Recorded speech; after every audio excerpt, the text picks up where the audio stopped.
Salut tout le monde, on se retrouve aujourd'hui pour une nouvelle vidéo sur ma chaîne. Après 2 semaines d'absence, je reviens, donc j'ai fini mon déménagement, les cartons sont terminés, voilà, tous mes livres sont revenus à leur place. Et du coup, aujourd'hui je vous retrouve pour un update lecture, donc je vais essayer de rattraper les updates lecture que j'aurais pu faire durant mon absence. Donc du coup, aujourd'hui je vous présente 4 romans et du coup on va commencer maintenant. Le premier roman dont je vais vous parler, il s'agit du Pays du nuage blanc, le tome 1 de Sarah Lark aux éditions Archipoche. Donc c'est la maison d'édition L'Archipel mais en version poche.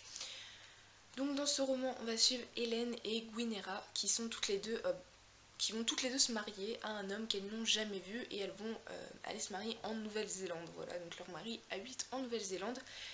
Durant la traversée entre Londres et la Nouvelle-Zélande, elles vont se lier d'amitié et vont essayer de s'entraider dans leur nouvelle vie là-bas.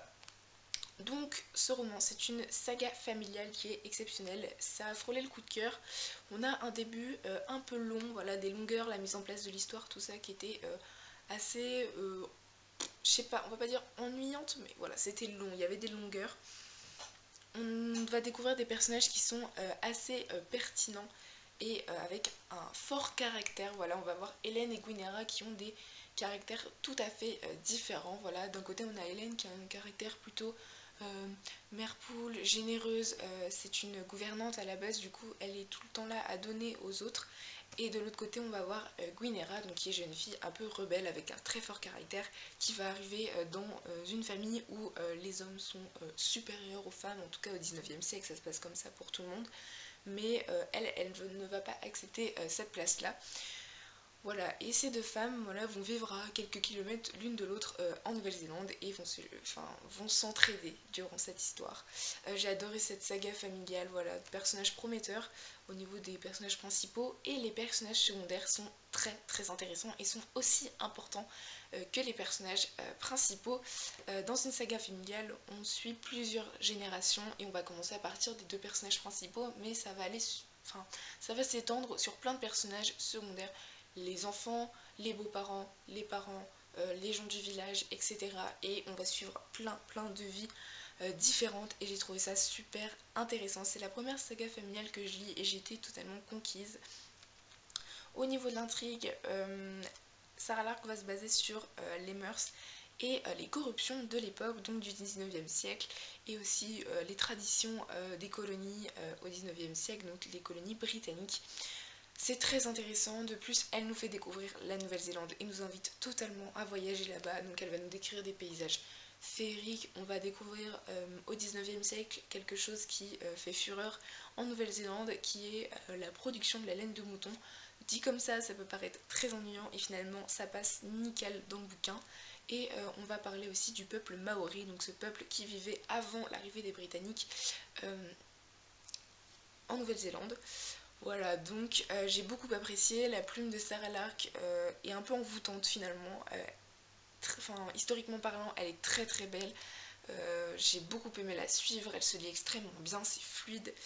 Et ça nous donne envie de découvrir chaque livre. Il y a un rythme qui s'installe au fil du roman qui est très intéressant, au fur et à mesure des chapitres qui vont s'alterner, voilà, avec d'autres personnages. Et voilà, je n'ai qu'une envie, c'est lire le tome 2, mais je pense que je le lirai l'été prochain quand j'aurai le temps, parce que ça reste tout de même une brique de 700 pages. Ensuite, donc, mon objectif de cet été, c'était de continuer des sagas, tout simplement, et du coup, j'ai décidé de continuer la saga de l'élite. Donc j'ai lu le tome 2 Sous surveillance de Joël Charbonneau aux éditions Milan. Donc je l'ai lu en e-book, donc je ne l'ai pas en main propre en papier, donc je vous aurai sûrement mis la photo quelque part. Vu que c'est un tome 2, je ne parle jamais des résumés des romans qui suivent une saga tout simplement. Et du coup je vais juste vous donner mon avis sur ce tome 2. J'ai beaucoup apprécié retrouver le personnage principal de Sia, voilà, que j'avais beaucoup aimé. C'est un personnage auquel je me suis attachée dans le tome 1 et auquel je me suis attachée aussi dans le tome 2. C'est aussi un personnage qui, je trouve, fait de plus en plus ses preuves au fil des lignes et des pages. On sent qu'elle est pleine de ressources et que le tome 3 va être juste génial pour ce personnage. Au niveau des personnages secondaires, on a toujours ce personnage, son petit copain qui ne sert strictement à rien, qui est là en tant que figurant. Je ne sais pas pourquoi il y a une romance dans cette dystopie, tout simplement. C'est un personnage qui pour moi n'a aucun intérêt, c'est un personnage invisible et ça va juste perturber Sia plus qu'autre chose finalement, parce qu'elle va se demander à chaque fois si elle doit faire ça et si son petit ami l'apprend, comment elle va faire. On s'en bat les steaks complètement.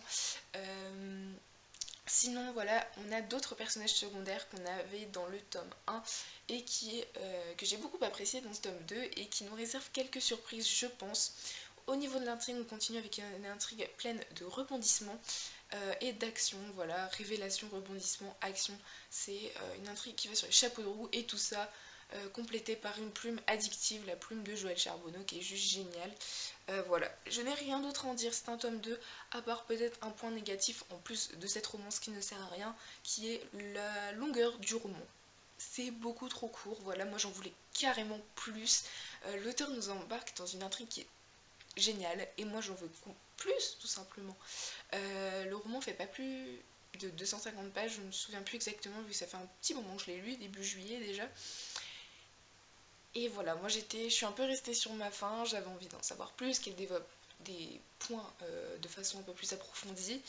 Et voilà, je suis restée un peu sur ma faim, mais j'espère que le tome 3 réussira à répondre aux questions que je me pose. Ensuite, dans cette optique voilà, de continuer des sagas, j'ai donc sorti le tome 2 des 100 de Cass Morgan, donc 21e jour, publié aux éditions Robert Laffont dans la collection R.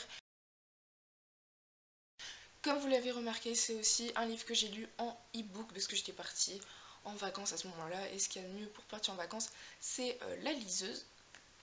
Du coup, j'avais une certaine appréhension avec ce tome 2 parce que j'avais peur de ne pas me retrouver dans les personnages. Je me souvenais qu'il y en avait eu beaucoup et finalement, en commençant le roman, j'ai pas eu tant de mal que ça à me retrouver, enfin retrouver les personnages, etc. On suit toujours des personnages qui sont super sympas. Voilà, moi je le trouve sympathique, etc. à suivre, mais je ne m'attache pas pour autant à eux. Je les trouve un peu lisses peut-être pour que j'arrive à m'attacher à eux. Au niveau de l'intrigue, on avance quand même assez vite, on a un très très bon rythme. L'auteur nous apporte des réponses à nos questions du premier tome, mais nous apporte d'autres questions qui vont être répondues, dont la réponse va être donnée, j'espère, dans le tome 3. On a un second tome qui est addictif et prenant. La plume de Cass Morgan n'a rien d'exceptionnel, mais elle se lit extrêmement bien, c'est simple et c'est fluide. Et par contre, voilà, ça va être le même point que pour l'élite. Je pense que ce roman est beaucoup trop court. L'auteur ne développe pas assez des points, elle n'approfondit pas assez à mon goût et du coup on se retrouve avec un livre qui fait pas plus de 300 pages alors que l'idée est juste géniale mais qu'elle pourrait faire carrément quelque chose de beaucoup plus long. Du coup pour ce tome 2 je reste encore sur ma fin même si la fin du tome 2 est vraiment génialissime, j'ai beaucoup aimé. Mais du coup j'ai hâte de lire le tome 3 et j'espère qu'il sera un petit peu plus long pour me satisfaire.